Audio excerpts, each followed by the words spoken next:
Hello, and you are most welcome to episode 146 of the Game Pit podcast. My name's Ronan, and Sean usually does this bit, which is why it's all going wrong. You can hear tittering in the background. Hi, I'm Ellie. Yes, she is, tittering away. And Sean's not here again, so rejoice or weep as you choose at that. And you're stuck with me again after last episode's solo game pit fight for 6 games. We've got another pit fight for you. Again, small box games, but I have roped in the help of Eleanor because these are all multiplayer games. Yeah, we've been playing them with the family, twapped in the house. Twapped, I tell you. Escape, freedom. No, I can't actually moan about that because following on from last week, I told you Sean and I were in isolation. We're all good and diddly and we're both back at work, which is a rare thing in the UK. I have a letter and freedom to drive around at least London anyway. So official. Very, very key and official and key to help the tube carry on running. So Sean and I are back to work working on the railways, which is actually good. Because getting to do something I feel useful at this time is awesome. And Eleanor has got to do more work than I've ever seen her do for school. More work than usual. For sure. The teachers Been were making excited. up lessons. They're all excited as the first couple of weeks. Don't think I take half these subjects. By mid-May, they're going to be like, oh, whatever, here's a crossword. Here's a word. Paint by numbers, psychology. Psychology, Sudoku, I don't know how you do that. No, we'll think about that. Okay, so it is a pit fight format, which is where we have a bunch of games and they have something in common. And what all these games have in common is, I said they're small box multiplayer games. We're going to crack through 7 of them. We're not going to spend a long time on any of them. We've generally played them once or twice, possibly a few times more if we like them. And then we're going to rank them on a countdown from 7 to 1 at the end of the episode. And we don't know how we've ranked them to each other. I want to say rank a few more times. I was going to do the countdown music, but I decided I didn't want you getting go for copyright it. strike. Do it. No, go on. You can do it. Dun, dun, dun, dun, dun, dun, dun, dun. That, I think, you called that music. You went for the non-tuneful bit. You did the countdown rhythm. Okay. Oh, sorry. It should be. It's getting to us. Everything's a bit rank. Let's kick off, shall we? Sort of wibbling. The first game we're doing is Bees, the Secret Kingdom. It's from Kamil Sanex Chesler. I don't know why that nickname's in the middle. It's from Van Ryder Games and Awaken Realms Light. Awaken Realms do all those big games like Tainted Grail and Lords of Hellas. Still don't have it 2 years after it came out. Where's my money? This is their... It's a long story, Ellie. I missed the Pledge Manager and it's 2 years later and I still don't have the game. Aww. I know. Anyway, sadness. Scam. They started Awaken. Oh, it exists. I've seen it. I've been grinked by it. Touched it. I played it. But not my copy. Not your own copy. No. It's not the same. Anyway, should we talk about Bees? Because that's Maybe. the game we're talking about. Good. It's Awaken Realms Light is their publishing arm, obviously, to do lighter games because people expect a certain something from Awaken Realms games nowadays. And Bees is a card game themed around bees. And Ellie, starting before we even go into gameplay, from looking at it the minute you get out of the box, like me, it's gorgeous. It's so pretty. Just the artwork's flowy and nice. Flowy? It's flowy. Did you do that in your art? Did you see flowy art? Yeah. Good. It's just some cards and some crystals, but genuinely some of the most standy-outy and attractive game How's art. that better than flowy? Because I said it was. Okay. So it's automatically, it's attractive to play. In terms of gameplay, there are 2 different things you can do. You can either take pollen or you can claim honey, and it's honey how you're going to score your points. And when one of the decks runs out, either of them, whoever's got the most points is going to have won. Now, when you take pollen, you draw 2 cards from the pollen deck, and on there they have got what you can claim in the top right of the card, and in the bottom left of the card, it will also have symbols which allow all the other players to claim 1 or more crystals, and they might have to choose between colours. So, for example, if I draw a card, it might have blue and purple in the top right corner. It might have blue or purple in the bottom left. So everyone is getting something on everyone's turn whenever take a pollen is chosen, and you can manipulate a little bit and you have that simple choice of 2 cards, which at least keeps everyone involved, Ellie. Yeah, it does. I think it's very interesting because you have to think about when you choose between the 2 cards, you have to think about how it's going to affect everyone else. And some people like you have a maximum amount of pollen you can hold. I think it's 3 of each colour. And you could choose ones that other people were already maxed out on so that they couldn't get them. Yeah, it's one of the funny little probably the meanest thing in there. And it's not very mean, is it? Yeah, no, it's not a mean game. No, not at all. The second thing you can do is, so when you take those cards and you choose the pollen and you get given it by someone else, you take crystals and then you hand in the crystals for honey is how you're going to score points. There is a market of honey cards. You're not drawing from a deck in this one. And they are worth 1, 2 or 3 points each, and they may have an action on the bottom. And one of the questions I had for you, Ellie, is how often were you worried about taking the card of the honey for the action as opposed to just going for the most points you could? I mean, I think we played this twice, and in both games that we played, we scored extra points for having cards with... Oh, you're a jumper header. Oh, sorry. We had cards that scored extra points for not having actions on the bottom. So for me specifically, I felt like I could use the actions to boost what I was gaining, but I wasn't really going for them for the actions. Yeah, the actions, there was a limited amount of them, and there wasn't doing anything wild and different. It was very set. I mean, everything was very easy to learn and very smooth to play, but every game felt more or less the same because there wasn't that wild variety. It's not like you're choosing a card and it's like, whoa, revelation, that's turned everything, or I'm playing for a particular action. They were just tiny little supplements to what you were doing anyway.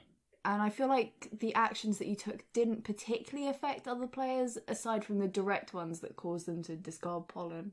So you spoiled it, but there is a way. Ruin the whole thing. The advanced game, I'm doing air quotes, you can hear them. There are hive cards. There are 5 of them in the box, and you draw 3, and they give you things like extra points, for example. I mean, you may have heard this somewhere before, but from honey cards. Sounds strangely familiar. Honey cards with no actions on might be worth more points, or there might be a sudden death condition in there which you could possibly really head for. And that's where the game is supposed to get its variety from, but there was an issue for me with them. There was 5 only available in the game, and you're playing with 3 every time. That's not a lot of variety. It's not. But the thing is with the instant wins, the sudden deaths as you put it, I feel like they were hard enough to attain that they weren't really affecting the game as well. So I feel like we could have had more variety in point scoring rather than having them. Yeah, I aimed for them and nah. It wasn't working out. It's not a valid strategy. That is fair enough. So you try and push to get loads of red, and you're just about over halfway. I think it's 12 red symbols and crystals combined. You can only hold a maximum of 3, as we said, of crystals. And I really pushed for that and got to about 7 or 8. And I could not physically have taken any more red as to what was available. So I'm with you on there. In summary, I think it was really quick, very smooth to learn and play, very, very pretty. It's simple and it has very little downtime. So for a light, small box game, it ticked a lot of boxes for me. Whether it had that magic will be revealed in the countdown. I agree with everything that you said. I feel like it's kind of the after 8 of these games that we've chosen. You have it after dinner. It's a nice little light. You're going to eat 12 of them. Flowy, I'm going to eat 12 of them.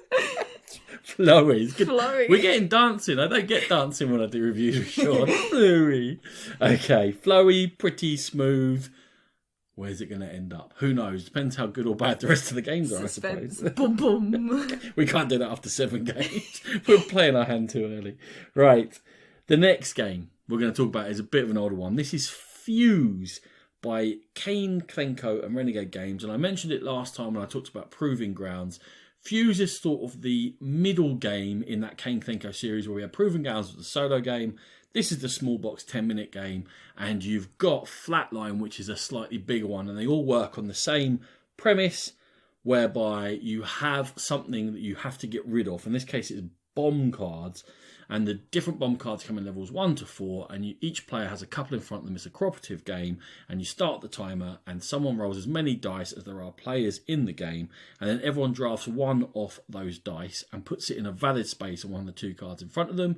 They have different colours, and obviously they've got different numbers, and the spaces on the bomb cards, each bomb card has a certain number of spots for dice, depending on how hard it is, and also special requirements for the dice. They might have to go from low to high in number, or they might have to go from high to low, or there might be certain colours required. It might be a red or a blue in a certain spot. Some of them require pyramids to be built, or stacks, so it needs a black one, then a 2, then a yellow one, then a whatever it might be. And once you fill up your bomb spot, that bomb goes, you draw another one from a market in the middle, and you keep going, and the number of bombs in there, the deck size, is set by the number of players and the difficulty. And it is real time, and it is stressful, and Ellie, it's really hard. Yeah, it is really hard, and I'm not a big fan of real-time games in the first place, just personally. Don't shake your fist at me. I find them a bit too stressful. I like to think about things. Where are your parents? Here. I like to think about things, but I did really enjoy how, as you tried to play more as a team, it added more to your time, so it was becoming more stressful the more you were trying to cooperate. Did you like the fact we couldn't talk to each other? Yeah, we couldn't talk to each other. Looking at your 2 cards, and because it has to move very, very quickly, it's very hard for you to look around and be aware of what the other players want. I'm going to say impossible, unless you're playing with 2, maybe. So the communication between y'all had to be quick, snappy, and on point. And not often used to describe our family. Some of us. You rambling gobshites. So what it came then is, because when you're drafting, everyone might want that 1 green die, and then trying to find the mitigation of, actually, if we think around it, I could take the 1, you take the 2, and whatever you. But don't leave the 3 in the middle, or because it's yellow, and then we'll all lose a yellow, so we've got yellow on our cards. So to play well requires you to think so quickly and communicate so quickly that you're kind of forced into a position of mayhem where you cannot help but play subpar, because obviously if you had all the time in the world, you'd be able to work all this out. It's how below subpar, how subpar you're playing is the place you're put into, and that's where it creates the stress of, you always know you could do it better. You do, and that's where I think some of the challenge comes from, is within yourself, trying to do it better. It's a journey within. Yeah, it's a journey within. Talk me through this. It was this. inside us all along. The bomb? The dice. I see. Anyway, the presence of the dice. Anyway, I feel like I told you not to sniff things before you came on here. What have you been doing? I've forgotten where my train Good. That's not because you were snorting things. Good. Right. In terms of the draft, again, you're pushed very hard to do that quickly. Just grab one from the middle. You've got to try and keep your difficulty numbers balanced, so you don't have 2 4s or whatever, because you'll get stuck and frustrated. Were you at all considering what other people had to put in place while you were drafting cards? While I was drafting cards, no, not really. Is that specifically because I was shouting and jumping up and down? Not specifically. I won't say it was helped by that. That's a good leadership style. Just do it! We're going to die! Just go, please! I don't want to explode. I'm too pretty. I am too pretty. Okay. So, a very quick mention. I tried it solo. Yeah? Yeah. How'd that go? Really hard. Yeah, I'd imagine. It's a solo mode, and you roll 1 more die than you need. I forgot now. I think you have 3 bombs in front of you, and you roll 4 dice. And you're trying to work out the best one to put, because you're trying to run 3 at once. It's 4 times the thinking as opposed to playing 4 player. I'm not happy about that. No, it was really, really, my brain melted. Honestly, it was quite late at night. I'm going to try it again, I don't know, sometime when I'm feeling tougher. Anyway, solo, very tough. Good. It's a horses for courses game. You're going to know that because it's a real-time cooperative, and sometimes people run away from those. It's very tough, but it is very quick. It's got that 10-minute timer. It's not going to hang around. And it is certainly a team challenge. Everyone has to be up for it. Everyone has to be on the ball. Everyone has to be firing off quickly. And obviously that is going to work sometimes and not at other times. In terms of real-time games, as I said, I'm not a big fan of them, but I did quite enjoy this with the stressful team aspect and trying to take into account the dice that other people need, but also try not to explode yourself and take in the ones that you want. I didn't take into account what anyone else needed. I was just trying to be the hero. You're a ruthless leader. I know, ruthless. It's easy for you to say. Okay. Next game after Fuse is Lair. This was designed by Tam. I don't know if it's Tom or Tam or just Tam. Tam. Tam. From Game and a Curry Games.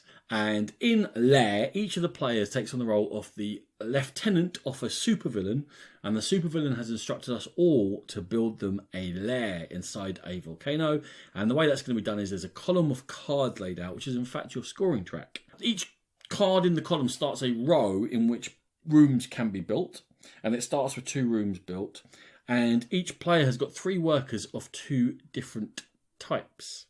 On each turn, you're going to choose your starting place in turn order from the last turn, and that is a row of columns, and the further left is going to take their actions first in this turn, or start taking actions first in this turn, but you're choosing how many room blueprints you get, action or work tokens, or build points, which you're going to need in order to build the rooms. And it's like Fresco, if that makes any sense to you, in that if you choose the earlier, you get certain things and you get to go first, but if you choose later, you'll get other things. Then we move on to when you actually take actions. You're going to have a stack of work tokens, and you spend a work token to move one of your workers. Now, you've got 2 henchmen. Henchmen can go into rooms that are already built. By going into the room, they don't do anything, but they allow that room to be activated. So every room must have a henchman in it in order to be activated, but you can only have 1 henchman in each room. In order to actually activate a room, you must move your lieutenant on your next turn using a worker token and spending it to move to a room with a henchman in it. And when a lieutenant joins a room with a henchman, they can activate whatever that room does. And if it's your own henchman, you just throw the work token away. If I, for example, move my lieutenant to a room where Ellie had a henchman, and I would have to give her the work token, which she would be able to use on the next turn or later, as she chooses. And then I'm going to get to do whatever the room does. Now, what do the rooms do? Well, they're going to let you build rooms, take different resources, slightly attack each other, possibly hand things in for points, overbuild other rooms. And when you build and overbuild, you're going to score victory points. And there's certain rooms like the missile silo. When you go in there, you hand in certain stuff and it will give you certain points. Now, when you score points, you move down that column, as I said, which is the centre part of the lair. But it's not all revealed, and someone's going to have to take actions to reveal and dig that central tunnel deeper and deeper and deeper until you get to the very bottom of it. And the first player to get their victory marker all the way to the bottom of the shaft as it's getting unveiled will be the winner. So it is a race. Now, Ellie, I mainly mentioned the name of 1 room there, the missile silo. Each of the rooms, no matter what their actions are, has got a name, and it's linked to, a Bond 70s film, super villain's lair idea. How thematic did you feel the experience was in playing Lair? I didn't feel in terms of the room that it was too theme specific, but I felt like having to have henchmen in the room where you played your lieutenant was very interesting. To activate them, you had to play other players if their henchman was in there, which was, I feel, how it would be if you're all working for the same supervillain organisation. Yeah, I felt it in that as well, that you're sort of vying for favour, and you could stitch each other up, but you couldn't all out attack each other. It felt like a rivalry rather than you were really combating each other, but it never felt semi-co-op. Because from the description of the game, you're all building the same lair. Who does it best wins. Sounds like, but it's not like that. It felt competitive without devolving into a bum fight where the game bogged down and people could still get where they wanted to go. And it was a really interesting mechanic in that as well, because some players, Dad, were able to very quickly figure out which rooms were most useful and which rooms people would most want to be in. I came last, by the way, before she starts going anywhere. Who won? You. Oh. You won all the games that day. You had that 5 games in a row win streak. That's cool. And then forgot you've lost that. Okay. Yeah. Good. So you were saying that I was working out the rooms. Yeah. Apparently I wasn't. I was a bit... You were very rich at the end though. You had a nice pile. I had not turned it into points. No. I was a bit too thick to figure out where people actually wanted to be. So I kind of just chucked my henchmen down in single-use rooms. When in doing that, then it should have cost you a lot of work tokens to get things done, because I was getting a constant income in work tokens from you guys because I was trying to plan where to put my henchmen. Did you feel like you were struggling to get work tokens? Not particularly, because I feel like I often targeted them when I was going for my turn order column bonuses. Mm-hmm. But in that, it kind of did make it difficult for me to get room blueprints. I found that was very. I found that as well. Yeah. And you get ones that were the same as had already been built. And it'd be like, this one's a bit not much use to me. One of the good things about that was that you could get room blueprints that have come out that are worth more points than ones that are already down. And in that case, you could overbuild someone. So you could overbuild their, let's say, teleporter with a teleporter worth more, and then you could take and start trying to earn more tokens. But I think what it said to me is that of all the games we're going to talk about today, this one had the most depth to it, and if anything, needed more plays to give a full review. This one is the one I feel most is a first impression, because there are patterns in that play that I think would evolve as you go on through as to when to overbuild, when to kick a henchman out, when that's a waste of turn, when a room is losing its effectiveness, so I don't care about you being in there, and when one is coming into its full use, because rooms that are worth victory points, for example, handing stuff in, people are going to use them more towards the end of the game, whereas obviously the buildy ones they're going to use more at the beginning and things like that. So there's a rhythm to the game that we weren't definitely picking up on, I didn't feel like. No, I don't think I've picked up on it either, because I felt like, even though I won, I was the one constantly going in to expand the tunnel, the column of the... Yeah, I was going to ask about that. In fact, I deliberately was not scoring points, waiting for people to dig that column in order for me to then not have to do it. I did it both times. Yeah, and I fell behind. And then I never, because it was a race, I thought I'm not wasting that action to do it. But it turns out when you did it, you were then in a position to leap ahead again, and I was always a move or two behind you. Well, because it gave you a build token as well. So I felt like that's how I was gaining build tokens. I also think it gave you the ability to time when to score. Yeah. Because you knew that, right, if I now know in 2 actions time, I can score those points. Whereas I was waiting, then you dig, then I'd look to score points, because I didn't want to be in a position to score the points and then just hanging on, because I did that once or twice as well, where I'm like, right, please dig it.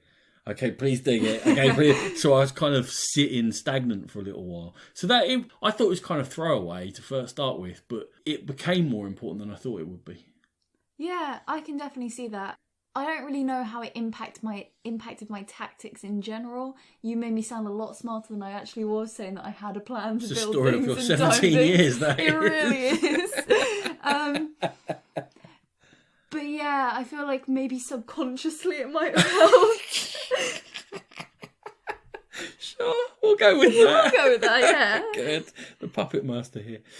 The one thing I did like is because I was worried with that whole theme that, again, that you might be shooting each other and event, but I felt like I had control over my own game, and I was making my own decisions, and I was guiding where I was going, but I had to react to what everyone else was doing in the lair. But I still had like, all right, I'm going to go for this. I'm going to do my own flow, and I couldn't be completely, messed out and wiped out and be frustrated. I won't lie to you. Was Rachel our third player? Yes. I don't remember. You don't have to lie about that. It's okay. That won't upset me. I don't remember anything that she did in that game. I remember you were stacking up work tokens. I remember I was going to expand the thing. She was doing very similar to you. Yeah. The two of you were racing ahead and I was trying to like stim in. But then at the end, she went to that converting to points via the missile silos. And you just jumped ahead of her and grabbed it. I did, because I placed the last room. Yes, you did. It was really annoying. It was. I had such good next 7 moves planned. I can see how that would have been annoying for you. If that had 7 moves longer, I'd have aced that. 7 moves longer when we were both at the end of the track. Yeah. Oh, but it was so beautiful. Right. Lair. Definitely the deepest of these games. Definitely not the experience I expected when I got it out. I thought it was just going to be a quick, fun, throwaway knockabout. And it's a small box that's attempting to give you almost a full Euro experience in 45 minutes, I'd say. I was going to say it could be made into a bigger Euro and still be a good game if there were more aspects to the room building. Nice. Yes. and you were actually building rooms as you were doing that. This is Boy. like a ballet performance. We'll have to stream this next time. Contemporary dance. Oh, please don't. Okay. The next game is definitely something different. It's a quiz game. It's Mr. Lister's. No, it's not. Easy for you to say. Lister. Mr. Lister's quiz shootout. It's not easy to say. Is it not? I had to pretend I wasn't saying it. Okay. It's by Ben Drummond and Zoe Lee and Big Potato Games. I'm being very careful with my enunciation. Oh, were they the ones with the big van? Yes, with the big potatoes. Yeah, I like them. Yeah, aimed definitely at 10 years below me. Yeah. And younger. They're very bright. It's a team quiz game.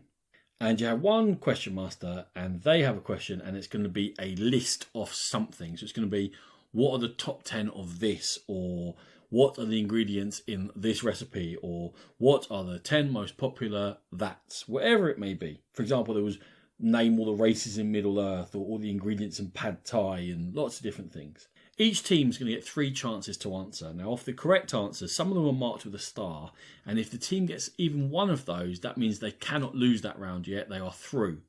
If a team gets a star answer, the other team has to also get a star answer, or all 3 of their answers have to be correct. Otherwise, the star answer team wins.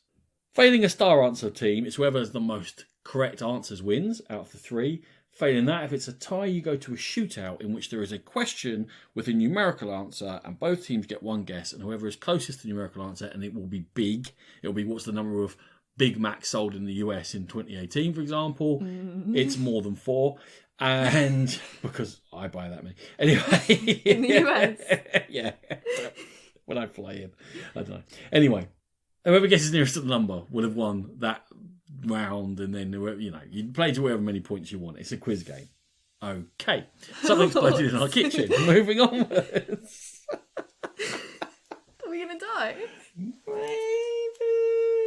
We're going to pause and get the cook.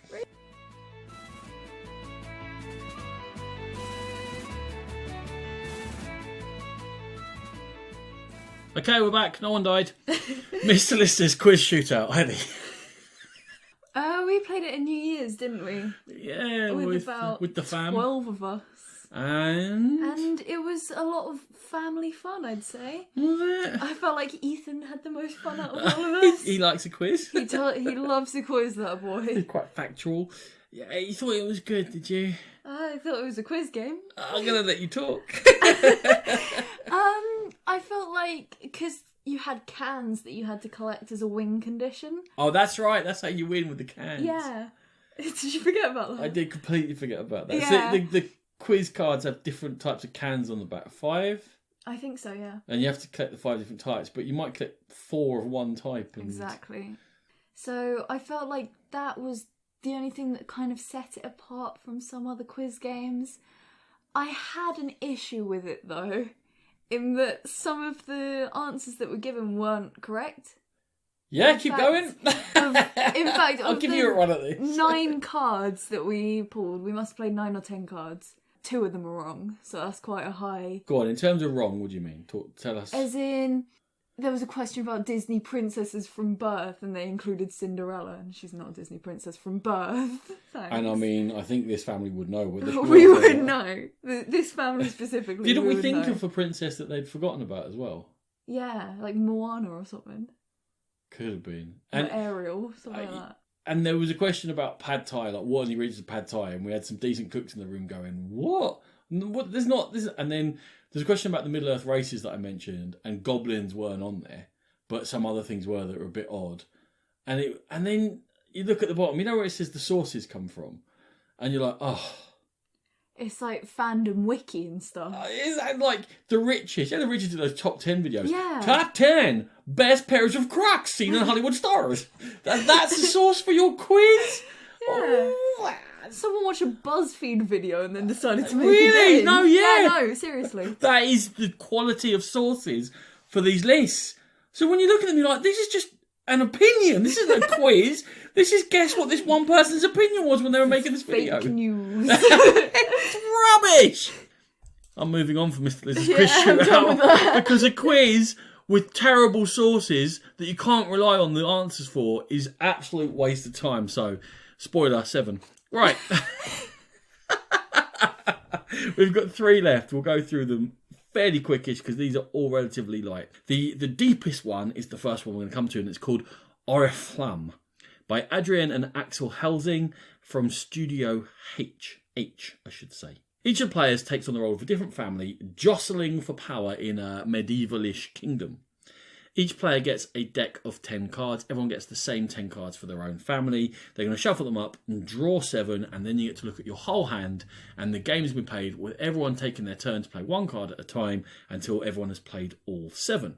So from the start player, they put one of their 7 cards face down on the table. Each subsequent player from there gets the choice of placing at the front or the back of this line you are now forming, this row of cards.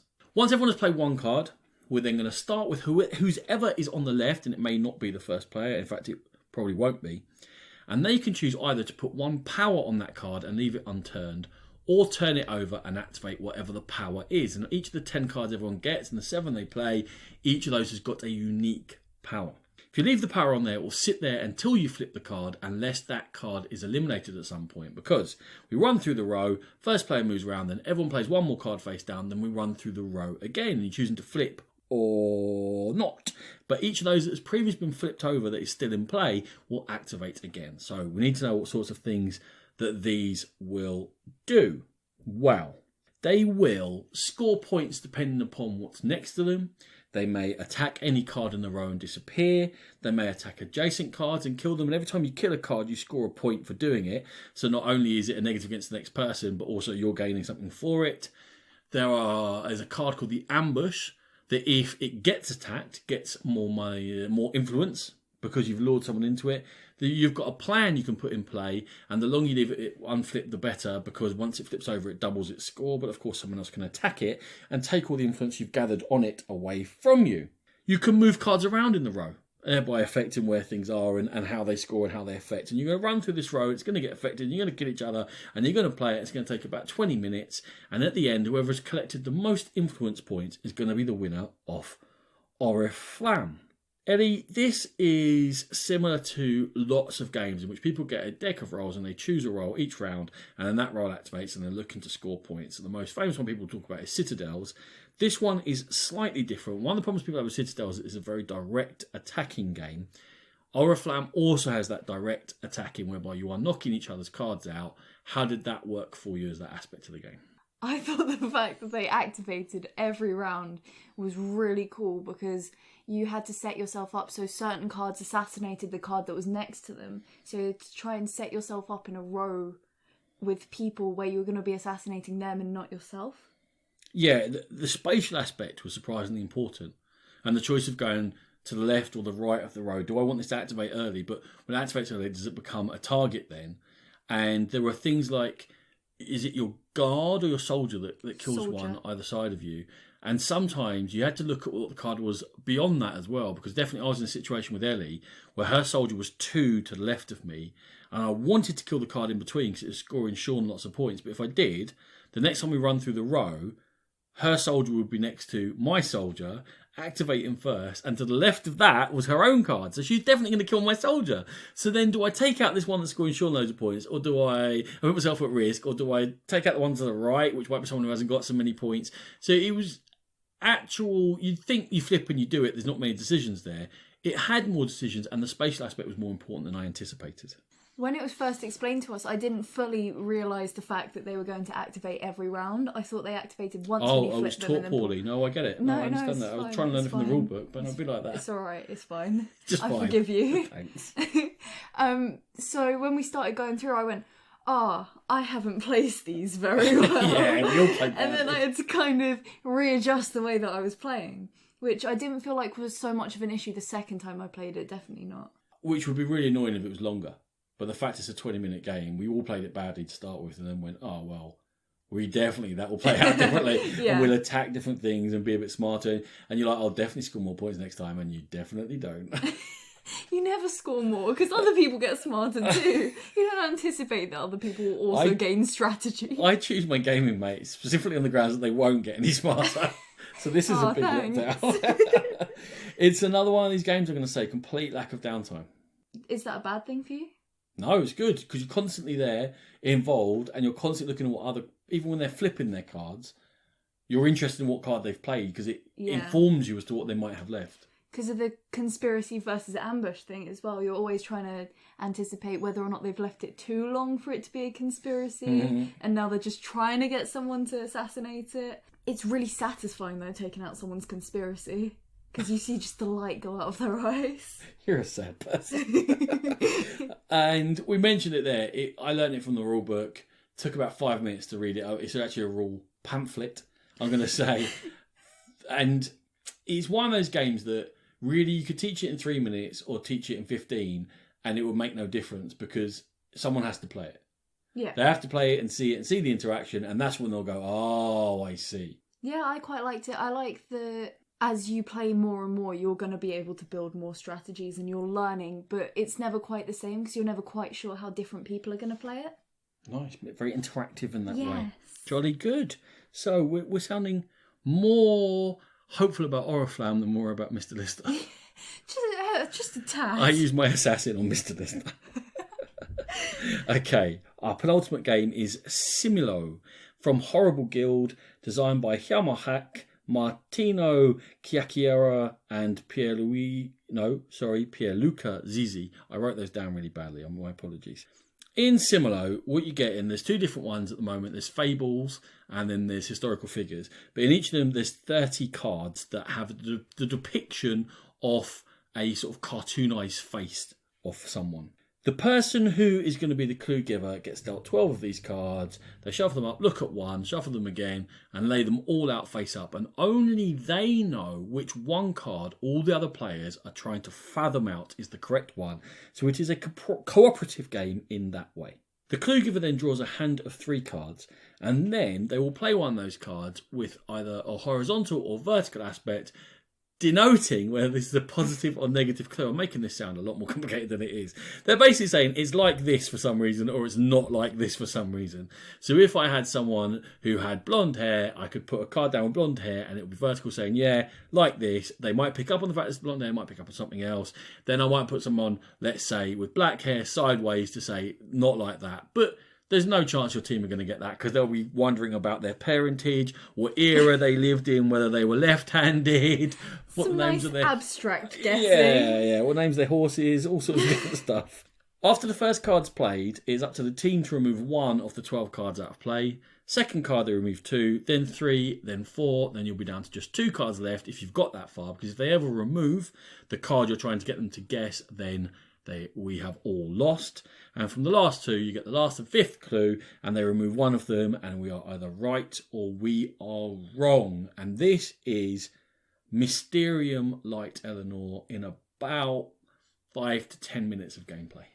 I quite liked that because Mysterium's a lot of commitment. You have to set it up, you have to sit down and play. Yeah, no, I really like Mysterium. I'm a big fan of it. And I like that this is a dinner table Mysterium, basically. And that you're guessing with figures who are familiar to you. So like Isaac Newton and Cleopatra, and you're seeing them, and there are so many different possibilities. So you could be guessing based on era, you could be guessing based on appearance. And as there's a lot more conflict as you try and narrow them down, where people are saying, no, I think it's this one because this is the era they were born with. But no, I think it's that because he's a guy and all of that. Yes, but I will play devil's advocate here and counter and say it does come down to relatively few factors in most setups because there's quite a lot of variety in the cards, especially in the Fables one. I think Fables is a lot easier. So you're not that likely to get 3 or 4 cards that are quite similar. If I put down 2 females, both of whom have got brown hair, well, then you know you're looking for a brown hair female, and there's only going to be 1 or 2 left, or something like that. So I did feel like a lot of the tension came right at the end, because narrowing it down was quite easy. And I guess that is intentional, because it's the sort of very quick game, like you're saying, that is really for younger or more casual audiences, or just waiting for your meal to turn up, where it's down, you're playing it. You don't want it to be over in round 1. You want at least to feel like you're getting close, I think. I honestly preferred the historical ones to the Fables, not just the figures that we were guessing, but the artwork, for some reason, I just preferred it. I really liked it. They're not exactly the same. No. Am I being a... They are exactly the same, but I just liked it more. Exactly the same, but different. Yeah, Okay. Same but different. Okay, if you say so. I say so. Okay. Anything else to say about Simulo? Not really. I think it'd kind of be cool to bring in a competitive aspect. Maybe as a house rule, you eliminate cards together, but you guess at the end alone. Oh.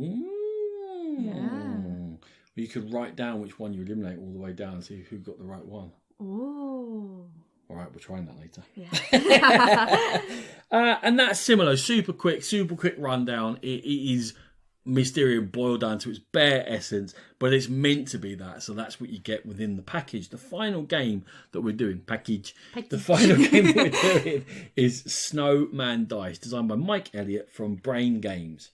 Snowman Dice is also a real-time dice roller, but this one is competitive, in which each player gets 5 dice with 6 custom faces on them, and they roll them.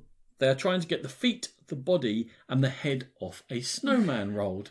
When they get the feet, body, and head, they can stack them on top of each other, and then they can start to move them. Just like real life. That's exactly what I do every morning, trying to get my feet, body and head aligned. You can replace any of those aspects with a wild, which is one of the face of the dice, if you choose to, at the risk of losing points. Once you've got a snowman, you're looking to get a push result, an arrow on one of the dice that's remaining. Obviously, the more aspects you have in your snowman, the fewer dice you're rolling. Once you get an arrow and a push, you can then start to, guess what? Push your snowman. You're trying to push it towards the middle of the playing area where there is a disc, and the first person to get a complete snowman pushed all the way to touch that disc is going to score points. If they have made a pure snowman of foot, I'm body... a snowman purist. Yeah, that's right, you are. I've seen you. If you get foot, body and head, it was hard to say, you'll score 2 points. If you've got any wilds in there, you're just going to score 1 point. However, the 6th and as yet unrevealed face of the dice is a snowball. And if someone rolls a snowball, they again get to flick that dice at anyone else's snowman, be it complete, wild, pure or not. There will be dice flying around the place. But it's up to the person who flicked the die to retrieve the die, unless it's on the floor between Ellie and Rachel and I can't physically get to it, in which case I will have a tantrum and shout that everyone has to stop and that it was just getting a bit ridiculous now. I can't even play the game if you won't let me get to my own dice, you mean witches. Snowman dice, Ellie. I'm going to loosely call this a dexterity game and say that I am terrible at dexterity games and that I don't think I got a single snowman to the middle, but that kind of made it more fun. It's very frustrating that every time I got a head, body and foot, Dad was there with a snowman. About 70% of my game was ignoring making snowmen and Just just rolling flicking. snowballs. Yeah. My dice were everywhere. I would get down to none left and then have to run around and pick all 5 up off the floor, giggling. It's fast and frantic. It is. It was funnier than I thought it was going to be. Yes, it was. It really was. Because when I saw it and you said we're going to be stacking dice, I was like, oh, okay. And then we started doing it and you were like, you're poking it wrong. You need to take your finger off. You were poking it with I wasn't poking it wrong. It's not the side of your finger. It wasn't the side of my finger. I was using my my thumb as structural support. No, you were double pushing. You were guiding. Rachel was double pushing. She definitely. The pushing in this house was beyond the realms that is It was acceptable. abysmal. It's supposed to be a pointy end of finger push only, not half a thumb tucked My in. cones don't do that. Using 2 different, weeding them out, using me casino chip pusher. My bridge. It was filth. Stop making snooker jokes. I had to get quite strict on the rules here because it was very serious, and I was not breaking out a sweat for no good reason. You were breaking out. A You were snet. breaking out Easy in for a you to say, snet, snood. yeah. You were breaking out in a sweat from collecting your dice, not just That from is true. poking. That took a long time. Okay. We got very loud playing it. Yes. But then when I think about it, was there anything to make it stand out from other games, or is it just the fact that we're all Egypts and we start shouting at each other when we play any of these games? Anything that's even mildly physically competitive, we're just screaming at each other. I kill you! I'll end you, little man! That does happen a lot. Yeah. Yeah, we forget about that. Most Okay. used phrases in our household. Snowman Dice is for anyone, and it's fast and it's funny, and you have to get into the right spirit of it where you're really willing to give it a dig with those dice and try and take out some snowmen if you're not rolling right. And just roll with it because it's not precise. It's not very accurate. No. People will cheat when they're pushing Rachel. But we had fun with it. It was funny. Yeah, we really did, and it was definitely a good family game that we could have fun with as a family because we all have the same approach to physical games. We all scream, we all shout. I can see how it'd be an issue with someone who doesn't like that kind of thing. But, you know. Don't play them in our house. It's not a safe place. Don't bring them here. No. Okay, those are the 7 games rundown. What we're going to do now is we're going to go from 7 to 1. I'll kick us off with my number 7, which you know already. And after that, we should have some sort of consensus as to 1 or 2 or more small box games that you may want to have a look at and give a play to. So, Ellie, breaking no suspense here. My number 7 was Mr. Lister's quiz shootout. It was an absolute pile of trash because the questions were sourced abysmally. It was a lazy Google attempt to find some information, and that was not good enough. I am completely in agreement with you. My number 7 is also Mr. Lister. I feel like the only redeeming quality it had was the company we played it in, and that's not really to do with the game, is it? That's just you sucking up to your family so you get better Christmas I presents. love you guys! Number 6 for me, just because I found it so simple and that I found it repetitive even after a couple of games, was Similo. Really? Although, yeah, I can see a niche for it in the market. I think if you've got younger kids, you know, literally a 10-minute game where they're looking and thinking and looking at hair colours and trying to notice details. For me and us, I wasn't getting a lot out of it, but clearly you disagree. My number 6 was Snowman Dice. Mm-hmm. I just felt like it was another simple family fun game, but it didn't really have that much substance to it, so yeah. That's because it's snow. It is. It melts. Oh wow, you really, Yeah. My number 5 was Snowman Dice. And I'm going to say, yeah, I agree. With you. Yeah, I agree. Yeah, I agree. The podcaster's curse. Yeah, I agree. Yeah, I agree. Number 5 for me was Fuse. I am not a big fan of real-time games. Sorry about that. Getting a few gestures here in the pit area, the pit cavern or whatever this is. Just too much. Too much all at once. My number 4 was Bees. It's attractive. It was perfectly fine to play. I'd happily play it again. It's completely inoffensive.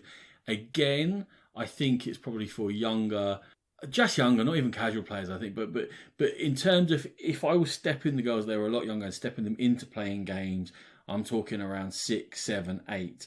I think this would be perfect because it's so attractive. They just like playing with it because of the nice bits, and I mean that's perfectly valid as well. And it is really, really good. Even I can see that, and I'm an idiot. that is a very attractive game, and I had fun playing it. And certainly that sounds like it fits people that you play games with. I would say Bees is a good game to go with. My number 4 was Lair. I felt like of all of the games, it had the most actual substance, but it wasn't a game that I personally, by taste, particularly enjoyed. I don't know. I just didn't find that I was very easily able to chain my actions together or figure out how to, crack the game. And my number 3 is Lair. So I did enjoy it. I think it's the one that suffers most from us having put it into this particular format, because I think it could have been on a full review show with myself and Sean, and I could have played it 5 times, and then I could have told you more whether the patterns that emerge get past some of the roughness of the learning of it. I think it's a smaller company. I can't tell whether because it's slightly odd, there's a slight bit of oddness in play and in flow, or it's just a slightly rough design. But overall, there's definite merit to it. It definitely has you think in a different way. The fact that you're using other people's workers is very interesting. Perhaps some of the rooms could have been more interesting, but you can't have everything all at once. And I do recommend Lair for a deeper small box experience. Small box experience.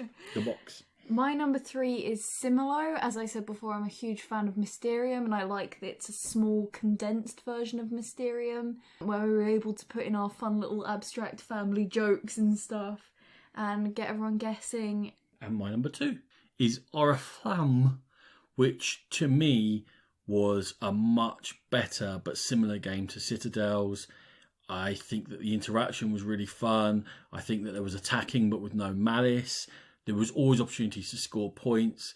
Even people who looked like they might be behind could make a comeback. It was super quick, super easy to teach. And this could be a filler. And it's very difficult now, I think, even more so than previously, to be a sort of breakout filler that lots of people start playing. But I think for gaming groups, this could be a filler that slowly grows organically and gets a wider and wider audience. I think in a couple of years' time, a lot more people will have played Oriflamme.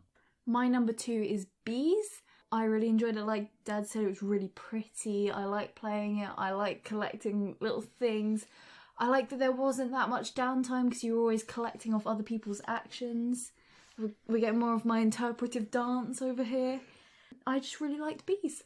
Jolly good. So my number 1, And I know that this isn't a universal recommendation, but as much as I hated Proving Grounds last time and it was my least favourite solo game, Fuse is my favourite of these multiplayer small box games because I enjoy that tense place that you go to, and I enjoy the fact it's really difficult, and I enjoy the fact that after 4 plays or whatever, we've never got close to winning it, but we're slowly getting better. I mean, there was like almost half the deck left the first time we played, and slowly we're getting there and approaching it, and we can feel that a task that I felt was impossible, we felt was impossible to start with, slowly we can see we're getting better at it. There's a lot going on. It's constant communication. It reminds me a bit of Magic Maze in that tension of having a chat all Another the time. game I didn't like. Yes, but you'll play it with me again one day. One day. Magic Maze PTSD. So I absolutely love Fuse, and I think it's even stranger to me because I love Fuse, I love Flatline. Why Proving Grounds are so bad, I don't understand. Something went wrong there. But anyway, there you go. My number 1 for these was Fuse. My number 1 game was Oriflamme. I really enjoyed it. It's the only game that I've actually requested again because I really want to play it more. I want to get better. I actually haven't, because when you deal out your cards at the beginning, you take 2 cards out of your deck, so no one's exactly sure what you have. I've never played with the Conspiracy. Oh. So I want to get in there with the Conspiracy. Which is weird, because you're a right old conniving witch. Oh, so. Thanks. I don't think you should say that on the internet. No, it's okay. It's fine, okay. I don't think you mentioned, but it was French Game of the Year last year, wasn't it? Something like that? Sean told me that. We can't repeat that. No, okay. Cut that out. Sean's doing some Mr. Lister sourcing over there. I was just about to say it. Stop stealing my jokes. No. Anyway, I really, really liked Oriflamme, and I want to see it on our table again. Jolly good. You will. You will. I will. That one's sticking. Right. So I'm sure you've taken from there. Probably the number 1 recommendation is Oriflamme. Oriflamme. If you fancy a short game, quick to learn, quick to teach, getting into it, that's our number 1.